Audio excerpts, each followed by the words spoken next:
প্রিয় দর্শক, সাজ্জাদ কাদিরের প্রীতি নিন, শুভেচ্ছা নিন। এই মুহূর্তে আপনাদের সামনে কথা বলতে এসেছি গুলশান চাঁদাবাজির সাথেও জড়িত উপদেষ্টা আসিফ মাহমুদ সজীব ভুঁইয়া। এই প্রসঙ্গটি নিয়েই আপনাদের সামনে কথা বলবো।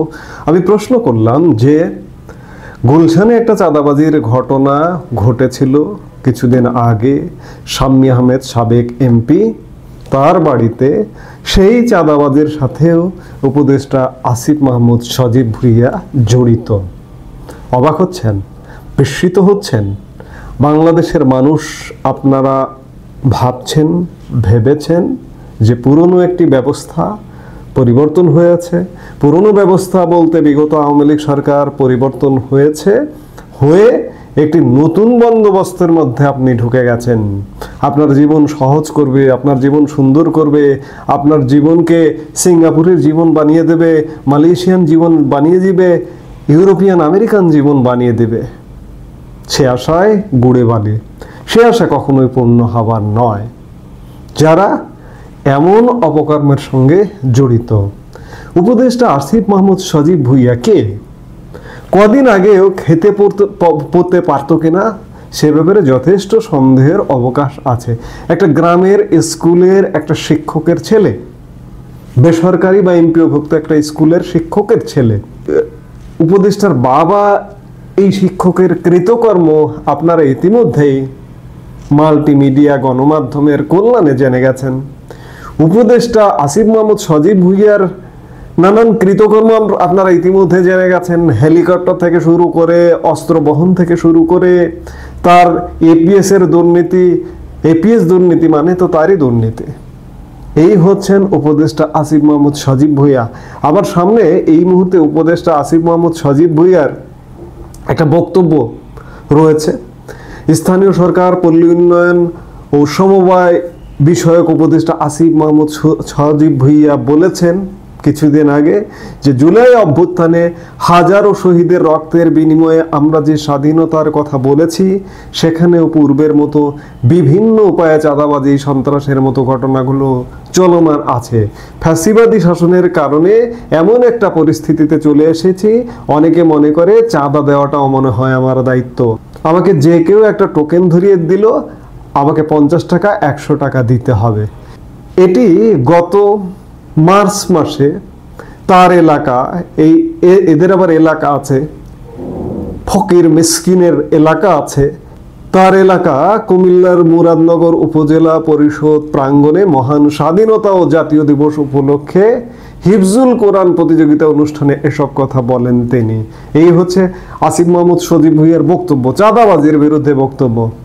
আবার গতকালকে গণমাধ্যমে এসে আসন্ন জাতীয় সংসদ নির্বাচনে প্রার্থী হওয়ার পরিকল্পনা করছেন উপদেষ্টা আসিফ মাহমুদ সজীব ভুঁইয়া। শেষ পর্যন্ত নির্বাচনে অংশ নিলে উপদেষ্টার দায়িত্ব থেকে পদত্যাগ করবেন বলে বিবিসি বাংলাকে জানিয়েছেন মিস্টার ভুঁইয়া। নির্বাচনে প্রতিদ্বন্দ্বিতা করার বিষয়ে আগ্রহ আছে, কিভাবে করব বা শেষ পর্যন্ত কোথায় গিয়ে দাঁড়াবো সেটার নিশ্চয়তা নেই, তবে নির্বাচন করলে বর্তমান দায়িত্ব থেকে পদত্যাগ করব, বিবিসি বাংলাকে বলেন উপদেষ্টা আসিফ মাহমুদ সজীব ভুঁইয়া। তফসিলের আগে নাকি পরে পদত্যাগ করবেন সে বিষয়ে এখনো সিদ্ধান্ত নেননি বলে জানিয়েছেন তিনি। নির্বাচন করবেন, ফকিরের বাচ্চা, মিসকিনের বাচ্চা আবার নির্বাচন করবে, দেশের 12টা বাজিয়ে দিয়ে নির্বাচন করবে। গুলশানে যে চাঁদাবাজির সাথে যুক্ত, এই চাঁদাবাজির অংশ ছিল একটি ছেলে, সেই ছেলেটির একটি ভিডিও ভাইরাল হয়ে গেছে, আপনারা ইতিমধ্যেই দেখেছেন। আপনারা পুরো ভিডিওটা দেখেছেন, তারপরেও আলোচনাটার একটা অনুভূতি আসার জন্য আমরা ভিডিওর শুরুর অংশটা একটু দেখে আসি, তারপরে আলাপ করি। যে সিসিটিভি ফুটেজটা আপনারা দেখছেন, ওখানে টাকার ব্যাগ নিতে কালো টি শার্ট পরা যে ছেলেটা ছিল, সেটা ছিলাম আমি। ওয়েস্টিনের নিচে সাদা সিএফ মোটর বাইকে হেলমেট লাগানো অবস্থায় আমার সাথে কথা বলতেছিলেন একজন উপদেষ্টা। সেই উপদেষ্টা ছিলেন আসিফ মাহমুদ সজীব ভুঁইয়া। মোহাম্মদপুর থানার মতো একটা ছোট্ট একটা থানার একটা বৈষম্যবিরোধী ছাত্র আন্দোলনের আবার সেই ছেলেপেলে মব ক্রিয়েট করতে গিয়ে ধানমন্ডি থানা ধরা খাইলো, তাদেরকে ছাড়ে আনলো কি? আব্দুর রহমান মাসুদের মতো এত বড় ফিগার, এই ইন্টারন্যাশনাল নেতা ওই রকম লোকজনদেরকে ছাড়াইতে থানায় যায়, কেন যায়? খোঁজ করেন, চোখের সামনে দেখতে পাচ্ছেন কারা কারা ধনী হয়ে গেছে, কিভাবে রাতারাতি ফকিরের গোলা কোটিপতি হয়েছে, এটা ওপেন সিক্রেট। এবং এদের এইসব টাকা পয়সা আসছে থেকে এইভাবেই। দর্শক, ভিডিওটা দেখলেন।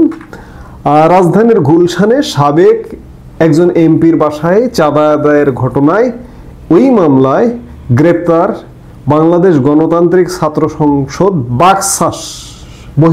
বাকশাস থেকে বহিষ্কৃত যুগ্ম আহ্বায়ক জানে আলম অপুর ভিডিওটি। এই ভিডিওতে যে কথা বললেন তিনি হচ্ছেন জানে আলম অপু।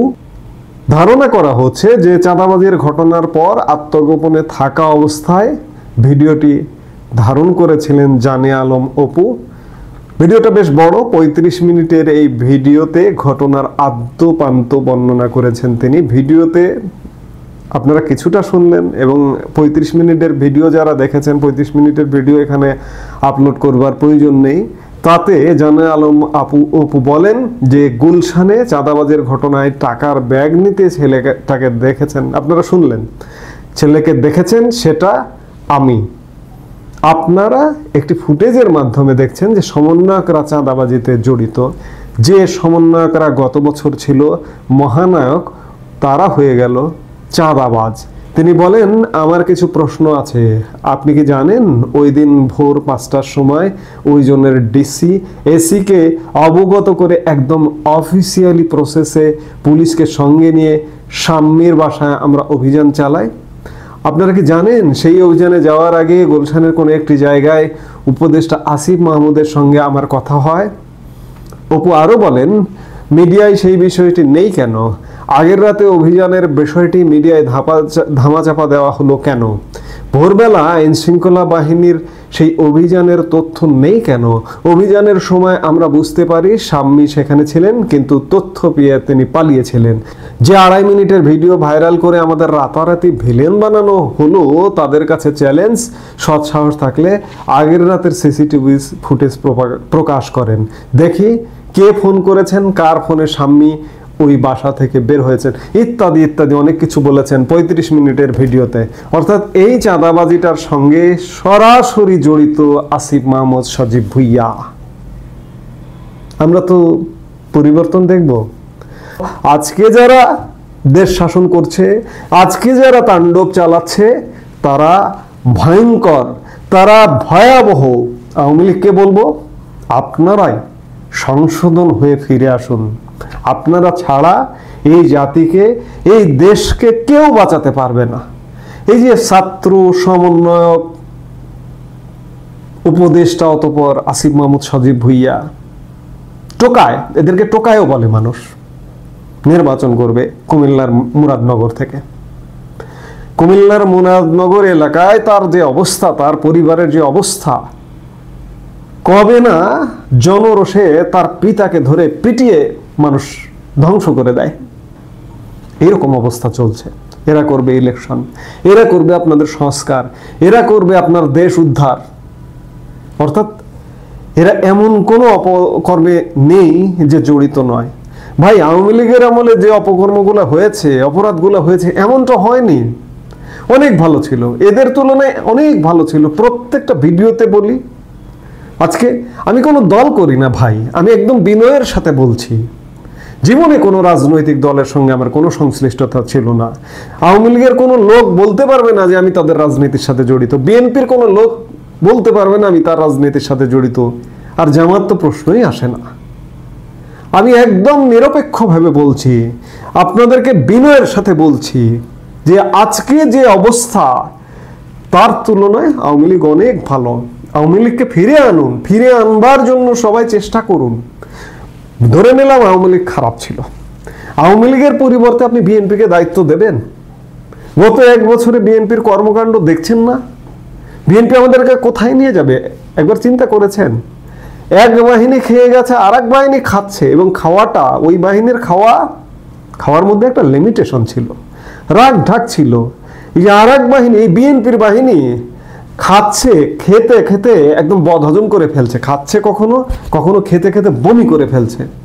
আপনি এদেরকে দেশ পরিচালনার দায়িত্ব দেবেন? আর এই টোকাইদের তো প্রশ্নই আসে না। কাজেই ভাই, বিনয়ের সাথে বলছি যে এই দেশকে বাঁচাতে হলে আওয়ামী লীগ ছাড়া বিকল্প কোনো উপায় নেই। আমার এই কথাগুলো হয়তো যারা আওয়ামী লীগ বিরোধী তারা বলবেন আমি আওয়ামী লীগের লেসপেন্সর, আওয়ামী লীগের সহযোগী, আওয়ামী লীগের অনুসারী, আওয়ামী লীগকে প্রতিষ্ঠা করতে চাই। আমার দেশ বাঁচানোর জন্য যদি হয় যে আমার আওয়ামী লীগকে প্রতিষ্ঠা করতে হবে, আমি করব প্রয়োজনে, তাও এই ধরনের চাঁদাবাজ, টোকাই, বদমাইশ এদের সাথে নয়। আপনাদেরকেও সিদ্ধান্ত নিতে হবে যে স্বয়ং একজন উপদেষ্টা, এদের তো উপদেষ্টা হওয়ার কথা না, এরা তো প্রাইমারি স্কুলে চাকরি পাবে না, একটা তৃতীয় শ্রেণীর সরকারি চাকরি পাবে কিনা সে ব্যাপারে সন্দেহ আছে। একটা চাকরি পেয়ে দেখাক, তারপরে বলেন তারা মন্ত্রী। আলাউদ্দিনের চেহারা 1.5 বছর আগেও হয়তো খেয়ে না খেয়ে ঢাকা শহরে দিন যেত, তারা আজকে মন্ত্রী। একবার ভাবতে পেরেছেন? এই জন্য রূপকথার গল্পকেও হার মানায়। কাজেই আমাদের মুক্তির চিন্তা করতে হবে, সুস্থ চিন্তা করতে হবে। আওয়ামী লীগ, বিএনপি, জামাত, এনসিপি কিচ্ছু বুঝি না, যে আমাকে বাঁচাবে আমি তার সাথেই থাকব, এটিই আমার মত হওয়া উচিত। এই মুহূর্তে এ পর্যন্তই। সবাই ভালো থাকুন, সুস্থ থাকুন। আমাদের ভিডিওগুলো নিয়মিত পেতে সাবস্ক্রাইব করুন Sajjad Kadir and the legends YouTube channel এবং লাইক, কমেন্ট, শেয়ার করে সাথে থাকুন।